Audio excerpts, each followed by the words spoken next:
예, 둘째 날입니다. 화요일이고, 어제 또 우리 김세영 목사님께서 참 이 공동체 가운데 귀한 말씀으로 큰 은혜를 주시고, 또 그 은혜의 결과로 또 오늘 많은 지체들이 기도의 자리를 사모하려고 나오신 것 같습니다.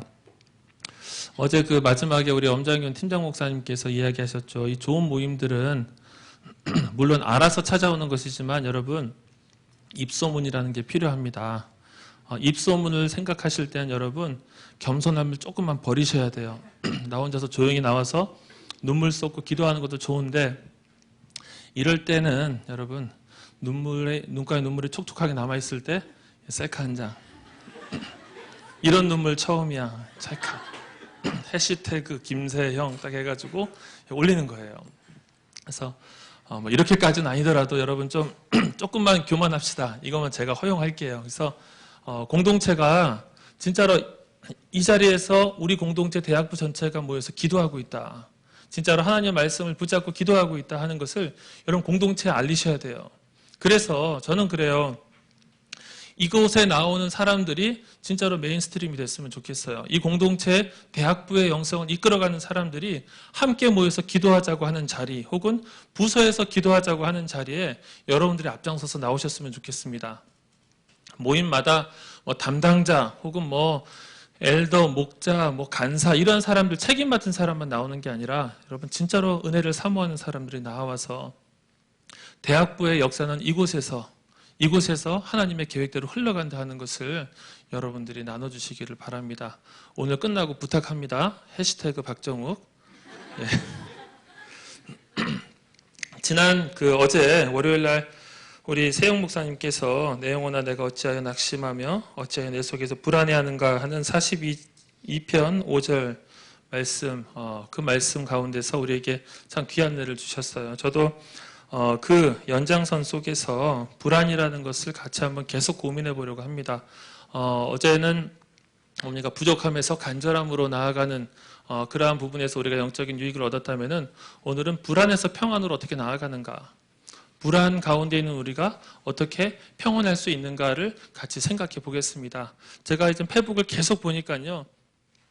여러분들의 그 소식들, 뭐 많은 지체들이 저랑 친구 관계를 맺고 있잖아요. 교육자분들과 그렇게 하는데 저희 부서 학생들의 상황이라든지 삶을 제가 종종 들을 기회가 있어요. 그러면은 가끔씩은 다양한 고민에 다양한 걱정들이 각자의 삶 가운데 있는 걸 볼 수가 있습니다. 뭐 아마 수강 신청한 사람들 중에선 수강 신청 폭망한 사람들 계시죠. 막 수요일날 막 몰려 있고. 아침부터 저녁까지 다 차 있고, 그리고 나서 제자반. 뭐, 그러면 뭐, 그냥, 뭐, 어떻게 하라는 건지. 다양한 불안. 또 이번 학기, 어떻게 내가 섬길 수 있을까? 나 굉장히 어려운데, 리더 서기로 결단을 했는데, 우리 조원들 어떻게 하면 잘 말아먹을 수 있을까? 그런 고민도 하게 되고, 다양한 걱정들을 하게 될 것입니다. 그런데 여러분, 걱정이 문제를 해결하지는 못하죠. 그렇죠? 그래서 여러분들이 그 말을 이 명언이 있습니다. 걱정을 해서 따라해 봅시다. 걱정을 해서 걱정이 없어지면 걱정이 없겠네.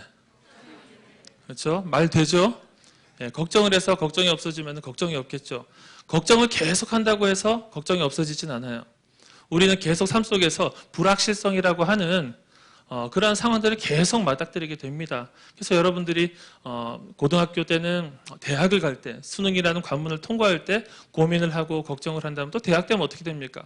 학점 관리를 하고 그 속에서 내가 어떠한 방향으로 진로를 결정하고 어떠한 방향으로 취업을 할 것인가, 또 이 자매를 사귈 것인가 저 자매를 사귈 것이라 그런 고민보다는 왜 아무도 날 사랑하지 않는가,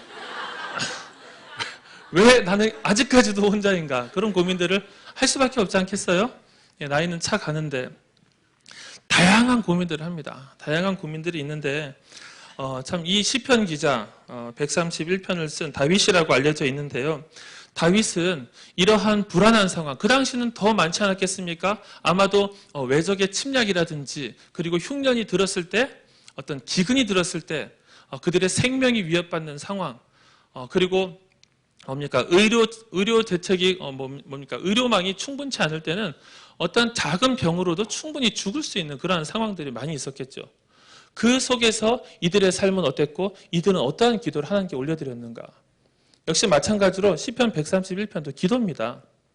기도이고 그들의 노래입니다. 저는 여러분 시작하기 전에 두 가지를 여러분들에게 말씀드리고 싶은데요. 이 시편은 120편부터 134편까지 15개의 시는 소위 성전으로 올라가는 그 매 세 번의 절기가 있잖아요. 유월절, 오순절, 장막절 혹은 초막절, 이 세 번의 절기 때 모든 남자들은 성전으로 향해 가야 됐어요. 모든 남자들은 여호와 앞에 보일지니라 그랬어요. 그래서 그들이 성전으로 올라갈 때 이러한 노래를 불렀습니다. 이러한 노래를 부른 것은 성전을 그냥 출석하러 가는 게 아니잖아요. 소위 순례자들의 기도라고 부릅니다. 여러분들이 유진 피터슨이라는 그 작가를 혹시 아시나요? 그 현실에 뿌리 박은 영성이라는 책을 쓰기도 했고요. 한길 가는 순례자라는 책이 있습니다. 거기에 이 15편의 시를 거기서 이제 잘 풀어서 설명해 놓았어요. 여러분들이 한번 참고하시기를 바랍니다. 본문은 다윗이 쓴 시고 이 시를 성전에 올라가는 노래 속에 편집자들이 포함시켜서 그들이 하나님을 예배하러 가면서 성전을 순례하면서 불렀던 노래입니다. 여러분들이 그것을 기억하고 본문을 같이 한번 봅시다. 1절을 보시면은 시편 1절과 매우 유사합니다. 여호와여 하면서 세 번의 부정어가 1절을 채우고 있어요. 뭡니까? 내 마음이 교만하지 아니하고 내 눈이 오만하지 아니하오며 내가 큰 일과 감당하지 못할 놀라운 일을 하려고 힘쓰지 아니하나이다. 이 시편 기자의 고백은 어떻습니까? 하나님, 내가 하나님 앞에서 교만하지 않고 오만하지 않고 내가 감당할 수 없는 여러 가지 놀라운 일들을 힘쓰려고 하지 않습니다. 어떻게 보면 적당히 살겠다는 고백 아닙니까? 그렇죠? 이런 고백은 여러분들도 할 수 있어요. 내가 굳이 무슨 부귀영화를 누리겠다라고 딱 출발해가지고 내가 굳이 이렇게 할 필요가 있나? 모난돌이 정 맞는데 중간만 가면 되지. 여러분, 그런데 이 고백은, 이 다윗의 고백은 그 다음 절을 보면은 2절 봅시다. 실로 내가 내 영혼으로 고요하고 평온하게 하기를 젖된 아이가 그의 어머니 품에 있음 같게 하였나니 내 영혼이 젖된 아이와 같도다. 여러분, 이것을 다윗의 고백이라고 누가 믿을 수 있겠습니까? 수많은 그 어떤 적군들을 해치고 적장 속에서 골리앗과의 결투 속에서 용장으로 알려져 있는 다윗이 스스로를 비유하는데 이 불안감 많고 불확실성이 지배하고 있는 이 세상 속에서 살아가는 자기 스스로를 비유하는데 뭐라고 얘기합니까? 1절보다 더 나아가서 2절에서는 자기 자신을 젖된 아이가 어머니 품에 있음 같게 하였나이다. 자기 스스로를 더욱더 강하게 마인드 컨트롤 해야 되지 않겠어요? 자기 스스로를 더욱더 강한 사람으로 강해져야 돼. 난 외롭지 않아. 난 친구가 많아. 나는 모든 사람이 나를 사랑해. 계속해서 스스로에게 자기 위로를 해야 되지 않겠어요? 그런데 다윗이 뭐라고 얘기합니까? 자기 자신을 젖된 아이, 어미 품에 안겨있는 젖된 아이에 비유하고 있는 거예요. 여러분, 이 젖된 아이는 어떤 아이입니까 도대체? 여러분들의 인생 가운데서 젖된 아이의 시간을 다 지나셨을 것입니다. 이 젖된 아이는 어떤 아이죠? 젖된 아이는 흔히 잘못 해석하는 것이 있어요. 엄마 젖을 풍성하게 먹고 푸짐하게 먹고 아주 기분이 좋아가지고 걔 엄마 품에 안겨서 해벌레 누워있는 포동포동한 그런 아이를 그려요. 여러분, 그것은 젖된 아이라고 표현하지 않습니다. 젖을 다 먹은 아이예요, 그냥. 알겠죠? 젖된 아이는 뭡니까? 이제는 젖을 먹을 때가 끝난 아이예요. 이 차이는 엄청나게 중요합니다. 젖을 먹을 때가 끝난 아이와 젖을 먹는 시기의 아이는 달라요. 뭐가 다릅니까? 엄마를 바라보는 시각이 다릅니다. 자, 젖을 먹고 있는 아이, 지금 지금 엄마 젖을 먹고 있는 그 아이, 먹어야만 하는 아이는 어떻습니까? 엄마 젖이 곧 생명선이에요. 그는 엄마를 붙잡아야만 합니다. 그런데 엄마를 필요로 하는데 그는 엄마의 상황을 바라보지 않아요. 아무리 엄마가 배를 쫄쫄 굶고 아이에게 젖을 물려도 아이는 어머니 참 배고프시구나. 오늘은 내가 조금만 먹어야지. 이렇게 합니까? 그 아이는 그저 그것을 먹는 데 여념이 없는 거예요. 어머니로부터 내게 주어지는 그것이 중요한 거예요. 그래서 여러분 그럴 때 쓰는 단어가 뭡니까? 앞뒤 안 가리고 내 존재의 힘을 다해서 내가 원하는 것을 취하려고 할 때 젖먹던 힘까지 다한다 그러죠. 그 근본의 힘은 뭡니까? 자기중심성이에요. 내가 살아야 되는 거예요. 내가 살아야 하기 때문에 내 앞에 있는 그 사람을 이용하든지 어떻게 하든지 간에 내가 살아야 되는 거예요. 내가 지금 취해야 되는 거예요. 그래서 여러분 처음에 아이가 출생하면은 가장 먼저 발달하는 게 뭡니까? 가장 먼저 발달하는 것은 입이에요. 그리고 혓바닥입니다. 이 구강이 제일 먼저 발달을 해요. 다른 거 뭐 그렇게 생각할 거 없어요. 눈도 아주 천천히 사물이 흐리게 보이고 흑백으로 보이다가 천천히 인지를 합니다. 그래서 여러분 깐난 아이가 여러분을 보고 웃을 때 착각하지 마세요. 걔는 아무것도 몰라요 지금. 안 보여요 잘. 그냥 희미한 게 와서 웃는 것뿐입니다. 그런데 이 아이가 점차 자라면서 그 엄마로부터 오는 그 우유를 먹으면서 양분을 흡수하면서 점차 자라죠. 그러면은 늦음하게 그 무엇이 발달합니까? 눈이 발달을 해요. 이제는 어느 시기가 되면요. 젖을 먹으면서 혹은 우유를 먹으면서 그 젖을 주고 있는 사람, 우유를 주고 있는 사람과 뭘 하기 시작합니까? 아이 컨택을 하는 거예요. 눈을 맞추기 시작하는 거예요. 내가 그냥 내 입으로 감각을 통해 가지고 무엇인가가 오기 때문에 그것을 열심히 빨았던 그 아기가 이것을 주는 존재가 있구나라고 발견하게 되는 거예요. 누군가가 나에게 끊임없이 정기적으로 내가 자다 깨든지 어떠한 상황이 되든지 간에 우유를 주는, 젖을 주는 존재가 있구나. 그것을 깨닫는 것입니다. 여러분 그럼 젖된 아이의 상태는 어떻습니까? 젖된 아이가 엄마 품에 있을 때 여러분 젖된 아이는 엄마 젖으로 파고들지 않습니다.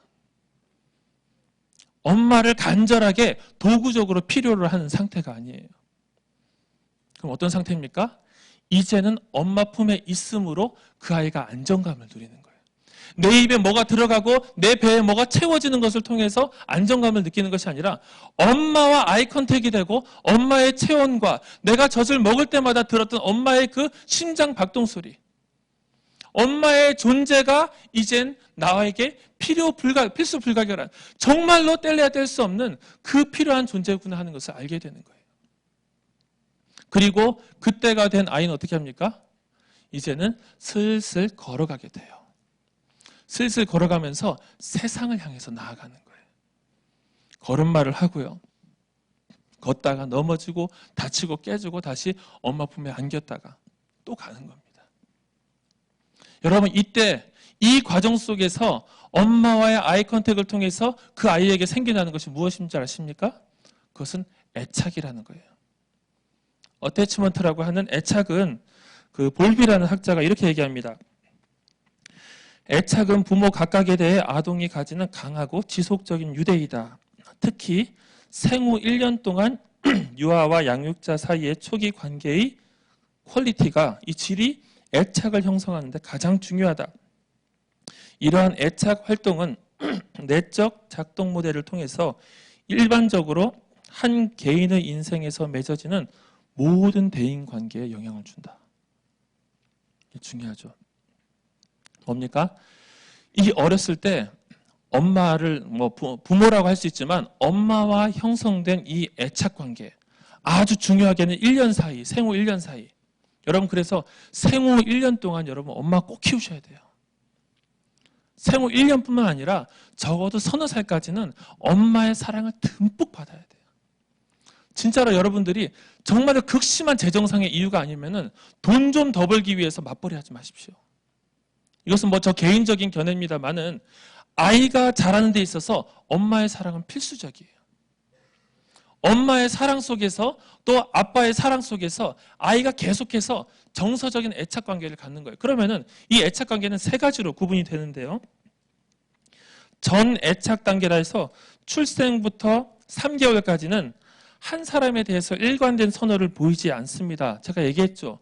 눈에 뵈는 게 없어요. 얘는 그냥 주는 것만 먹을 뿐이에요.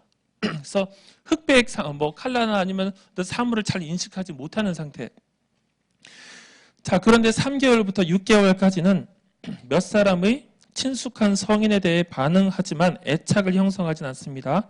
그때가 애착 형성 단계라고 합니다. 세 번째, 6개월부터 36개월까지는 애착 단계라고 합니다. 애착 행동이 1차적으로 한 사람을 향합니다. 그래서 그때 우리가 뭐라 얘기합니까? 낯을 가린다고 표현하죠. 그래서 사람도 엄마에게서 굉장히 떨어지기 싫어하고 엄마에게서 떨어지면 불안해하고. 그렇죠? 자, 36개월 이후가 되면은 애착 관계, 애착 시기가 끝납니다. 그러면은 이 아이는 애착의 범위가 확장돼서 양육자와 동반자적 관계를 형성합니다. 이제는 엄마의 사정도 좀 봐줄 줄 아는, 내 밤에는 깨지 말아야 되겠다, 이젠. 엄마 너무 힘든 것 같아. 좀 엄마 상황을 좀 봐줄 줄 아는 그러한 단계가 되는 거예요. 자, 여러분, 그래서 뭡니까? 젖을 먹으면서 아이와 눈을 맞추는 것, 아이에게 어떻게 아이가 듣든지 못 듣든지 간에 애정을 쏟아주는 것은 그렇게 중요해요.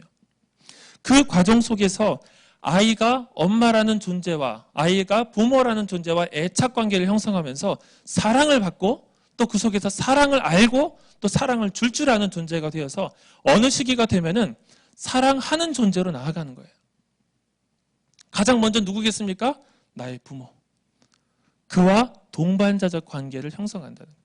근데 여러분, 36개월 이후에 애착의 범위가 확장돼서 양육자와 동반자적 관계를 맺는다 그랬어요.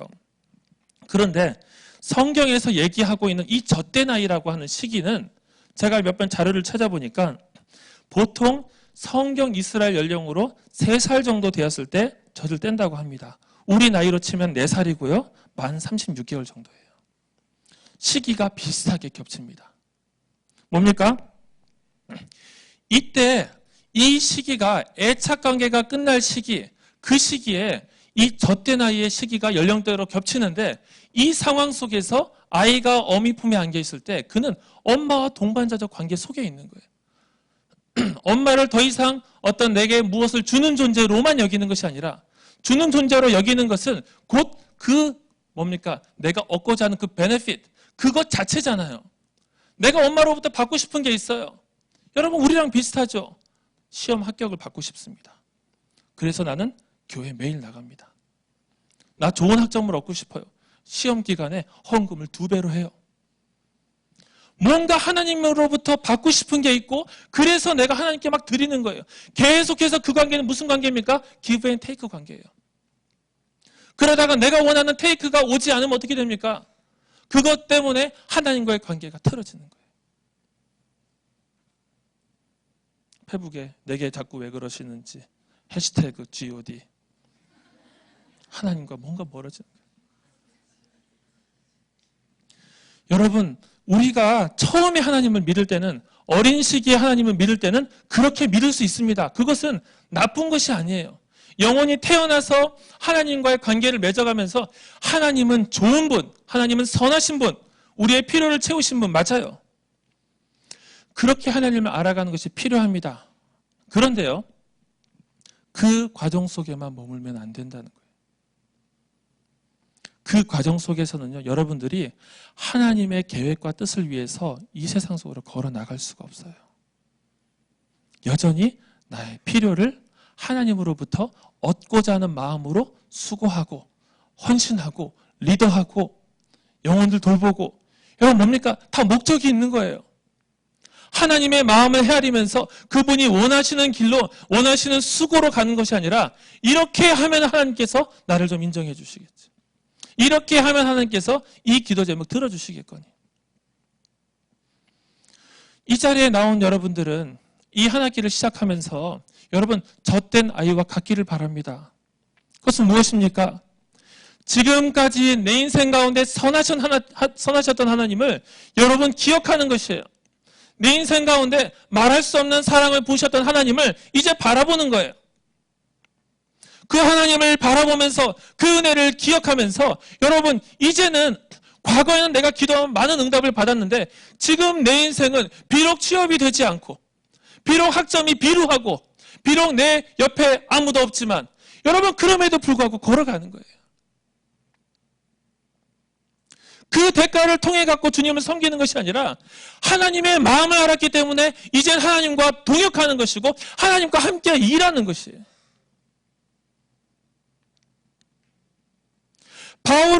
다윗은 자기를 애기에 비유하고 있어요. 젖된 아이에게 비유하고 있어요. 그러나 여러분, 이것은 지극한 수동성으로 얘기하는 것이 아니라 하나님과의 관계 속에 들어있는 자가 자신의 본질을 제대로 파악한 표현인 거예요. 뭡니까? 여러분, 우리는 젖된 아기 이상으로 나아갈 수 없어요. 젖된 아기는 우리가 할 수 있는 최상이에요.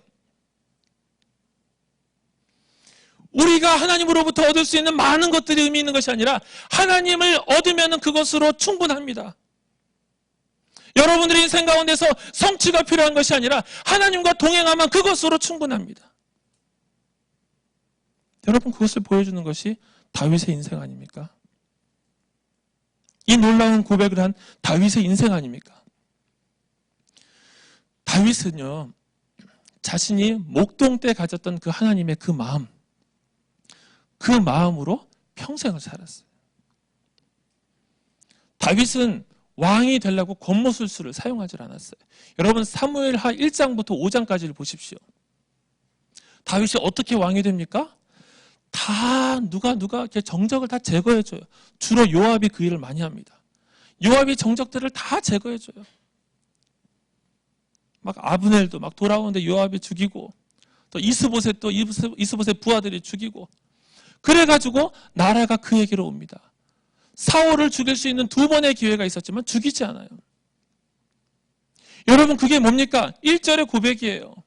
그의 마음이 교만하지 않고 눈이 오만하지 않고 큰 일과 미치지 못할, 감당하지 못할 놀라운 일을 하려고 힘쓰지 않는 것. 내가 이스라엘 한번 먹어봐야 되겠다. 근데 남자가 태어났는데 그래도 왕국 하나는 잡아야지. 여러분, 그런 생각과 자신의 야망에 인도되어서 살았던 삶이 아니죠. 다윗은 무엇에 인도되어 살았습니까? 하나님의 필요에 인도되어서 살았어요. 하나님과 동반자로 살기를 원했어요. 그것이 다윗이 목동 때 가졌던 마음이에요.